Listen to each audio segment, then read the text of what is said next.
De retour dans l'Africa News, notre plateau est toujours au complet. Avec nous, notre éditorialiste Jean-Marie Bitomo, notre invité fiscaliste, M. Sidibé, et notre invité économiste, M.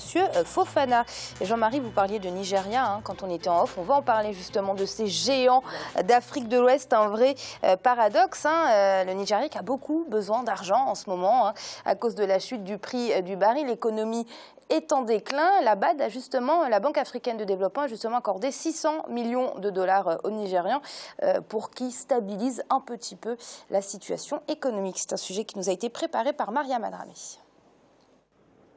600 millions de dollars, c'est le montant octroyé par la Banque africaine de développement au Nigeria. Annoncé ce 2 novembre, cette somme est destinée à contribuer au financement du programme d'appui à la gouvernance économique, à la diversification et à la compétitivité. J'aimerais souligner le fait que les projets et programmes du plan d'emprunt ont été choisis selon les évaluations économiques techniques positives et les contributions qu'ils apporteraient au développement socio-économique du pays, y compris la création d'emplois et la réduction de la pauvreté, la protection des plus pauvres et vulnérables de la société nigériane. Ce prêt aidera également le gouvernement nigérian à se ménager une marge de manœuvre budgétaire qui facilitera la mise en œuvre de son budget. Après le refus du Sénat d'un emprunt de près de 30 milliards de dollars destiné, selon le président Muhammadu Buhari, à relancer l'économie. Cette aide va aider le gouvernement à pouvoir relancer l'économie nationale. Pendant un bon moment, l'économie du pays a été essentiellement basée sur le secteur pétrolier. Avec les réalités que nous connaissons aujourd'hui, le pétrole a beaucoup chuté. Et cette réalité fait que l'économie du pays a débuté depuis un certain temps. Donc cette aide va aider le gouvernement à diversifier l'économie, se tournant essentiellement vers l'agriculture et la pêche, en donnant des moyens aux jeunes gens à pouvoir s'autofinancer, à développer des initiatives privées sur le terrain. Et dans le même moment, le gouvernement devra s'efforcer aussi à accroître la lutte contre la tête Boko Haram qui fait beaucoup de ravages au nord du pays. Grâce au programme d'appui de la BAD, la part des recettes non pétrolières augmenterait de 8% en 2016. L'économie nigériane a été durement frappée par la brutale chute des prix du pétrole qui représente plus de 90% des exportations nationales et au moins 70% des recettes de l'État. Jean-Marie, 1 milliard pour financer son programme de gouvernance économique. Comment appréciez-vous cette somme ? Je pense qu'un milliard, ça ne suffit pas par rapport, si vous voulez, aux enjeux et aux besoins d'une économie comme l'économie nigériane qui a été classée aujourd'hui comme étant la première économie africaine. Tout simplement pourquoi ? Parce que vous avez des besoins qui sont tels que... Tout à l'heure, là, nous étions en train de débattre de savoir c'est quoi, si vous voulez, les classes moyennes en Afrique.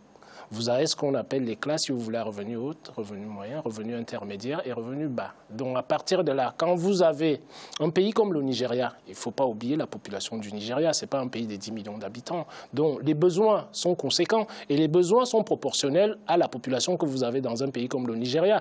Ce que je déplore tout simplement là-dessus, c'est qu'on est en train d'endetter, comment dirais-je, les générations à venir, alors que le Nigeria a suffisamment produit pendant tout ce temps-là. Vous avez des pays qui ont mis en place ce qu'on a appelé des fonds, c'est-à-dire mettre de côté ces fonds-là. Et il y a une diversification de l'économie qui manque. Donc à partir de ce moment-là, qu'on accorde 1 milliard au Nigeria par rapport aux besoins et aux enjeux de développement du Nigeria, pour moi, la somme d'1 milliard n'est pas suffisante. Elle servirait tout simplement, comment dirais-je, c'est de manière conjoncturelle. Alors que nos économies africaines aujourd'hui doivent être traitées de manière structurelle et non de manière conjoncturelle. Et c'est ce que j'ai dit tout le temps. Quand vous avez des institutions internationales qui font en Afrique, leurs études se basent sont des études conjoncturelles en tant que telles.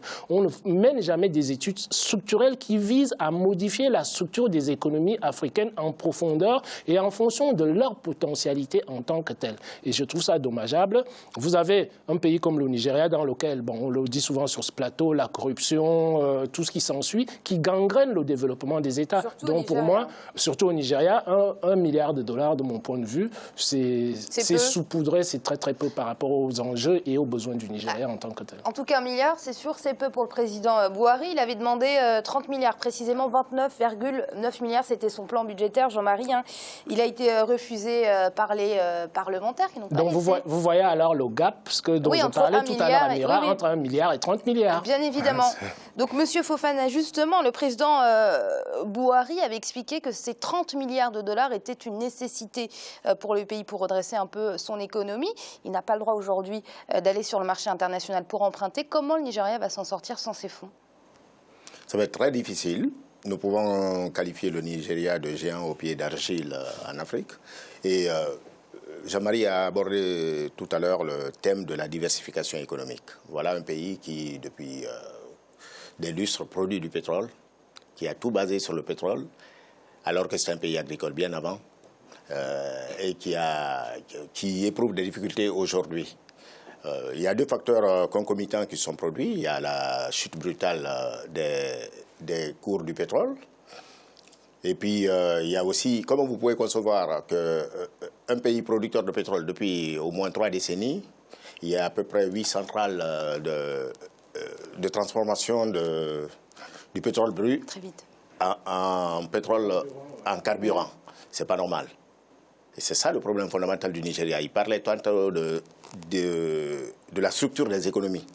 C'est là le problème. Il faut diversifier forcément. Son économie. Monsieur Sidibé, très rapidement, on n'a plus beaucoup de temps. Le Nigeria a-t-il encore une marge de manœuvre ou qualifierez-vous la situation économique de ce géant d'Afrique de l'Ouest de dramatique? C'est bien dommage que le Nigeria soit dans cet état aujourd'hui. Je rejoins mes prédécesseurs. Un pays producteur de pétrole pendant des décennies qui ne sait pas constituer une réserve financière pour faire face à des conjonctures difficiles pour l'avenir de son pays, c'est vraiment dommage. Et ce qui fait que le Nigeria est vraiment dans une position difficile aujourd'hui économiquement. Qu'il ne puisse pas s'en sortir, je pense que vu les potentialités économiques, si toute la structure économique a été mise en branle, le Nigeria peut s'en sortir, mais à condition vraiment d'avoir des vraies mesures économiques et de lever des fonds sur le marché que le Parlement refuse déjà au président Buhari. Mais lever des fonds sur le marché, ce n'est pas interdit, à condition que ces fonds soient bien utilisés pour relancer l'économie et de manière structurelle, pas conjoncturelle. On va parler d'Afrique de l'Est. La Tanzanie est manifestement un modèle d'inclusion financière sur le continent africain. Il est le premier pays du continent en termes de mise en place de réformes dans la création d'un environnement à l'inclusion financière. Il est suivi du Kenya et du Rwanda. L'Afrique de l'Est est donc manifestement le meilleur élève en termes de bancarisation. C'est en tout cas ce que nous explique Komo Kelsomba. La Tanzanie, le Kenya et le Rwanda, leaders africains de l'inclusion financière. Ces pays sont arrivés respectivement à développer le secteur de la microfinance. Ils ont élargi des produits, des services bancaires et financiers abordables au profit des populations aux faibles revenus, exclus du circuit bancaire classique. Ces États de l'Afrique centrale ont mis en œuvre des mécanismes et réformes dans le domaine des finances, notamment le e-banking, la réglementation du processus d'émission de monnaie électronique. Tanzanie, le Kenya sont les pays qui sont dans la même région que le Rwanda, la région de la communauté des États d'Afrique de l'Est. Ils ont, depuis un certain temps, depuis, je crois, une dizaine d'années, ils ont amorcé une sorte de convergence économique, surtout le regroupement des communautés d'intérêt commun. Les agriculteurs, ils ont un système financier qui les regroupe. Les vendeurs, ils ont un système. Donc, ils se retrouvent au niveau des petites coopératives d'entraide et d'épargne avec le modèle, je dirais, africain de garantie mutuelle. Et c'est ça qui a été à l'origine de ces avancées. La question de l'inclusion financière est très importante. Au Kenya, par exemple, le service de paiement mobile M-Pesa est devenu partie intégrante de l'économie de marché et s'étend aux pays voisins. Cependant, de nombreux défis restent à relever car plus de 2 milliards de personnes dans le monde n'ont pas accès aux services financiers. Le continent africain représente un pourcentage important. Si vous avez un pays, si vous avez une économie qui n'est pas encore suffisamment monétisée, vous allez avoir les gens qui continuent de faire des transactions économiques par le troc ou bien le quasi-troc. Ces gens-là, ils auront très rarement recours au système bancaire tel que nous reconnaissons. Pour que l'inclusion financière devienne un moteur de la croissance durable et inclusive en Afrique, les experts prévoient une série d'options stratégiques. Il s'agit en grande partie du rôle de transformation que la technologie peut jouer dans la réalisation d'une plus grande inclusion financière, la nécessité de concilier l'inclusion financière et la stabilité politique en Afrique. Très vite, messieurs. Jean-Marie, vous allez commencer. Pourquoi l'Afrique de l'Est excelle-t-elle dans ce genre de domaine comparé à l'Afrique centrale qui est très souvent en bas de la liste? Vous avez toujours l'Afrique de l'Est. Bon, j'ai parlé ici là, de la dimension souvent philosophique de l'appréhension de l'économie. Chez nous, comment dirais-je, en Afrique, quand vous nous parlez de l'Afrique centrale, nous avons un modèle français qui fonctionne. Alors que là, vous avez un modèle, dans les autres parties de l'Afrique, ce sont des modèles anticipateurs. Donc, à partir de là, on met en place, si vous voulez, des philosophies financières qui vont avec la philosophie sociétale des individus. Et ça, c'est très, très important. Alors, on nous parle de microfinance, de e-banking. C'est manifestement ce qui a favorisé cette inclusion financière, Monsieur Fofana. Mais sont-elles des alternatives qui peuvent véritablement se substituer à la bancarisation traditionnelle? Oui, c'est une façon de couper à la moindre bancarisation de ces économies-là. Il y a une saine émulation dans cette région de l'Afrique. Et alors, certainement dû au socle culturel, parce que nous remarquons que c'est pas le même passé colonial, et ceci pouvant expliquer peut-être cela. Mais je trouve que c'est une bonne chose. C'est une bonne chose, en tout cas, pour... les populations les plus exclues de la bancarisation.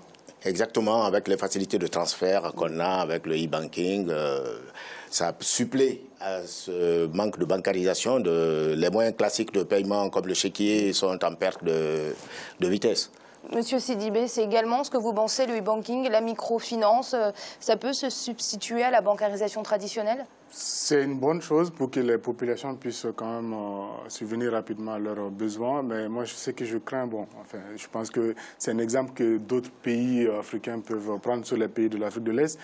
Mais il faut quand même aller doucement parce qu'on a quand même eu des expériences assez malheureuses dans certains pays comme le Mali où la microfinance a fait l'objet d'un grand scandale de corruption et que les gens ont quand même perdu de l'argent. Je pense qu'il faut rester assez vigilant en termes de gouvernance de ces structures de microfinance.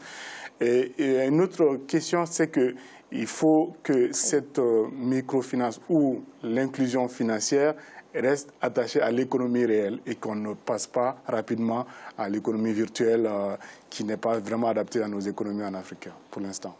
Et l'actualité, messieurs et mesdames, qui nous regardent, c'est bien évidemment l'élection, en tout cas de Donald Trump, qui entrera à la Maison-Blanche au mois de janvier. Jean-Marie, très rapidement, est-ce que cette élection pourrait changer quelque chose pour le continent africain ?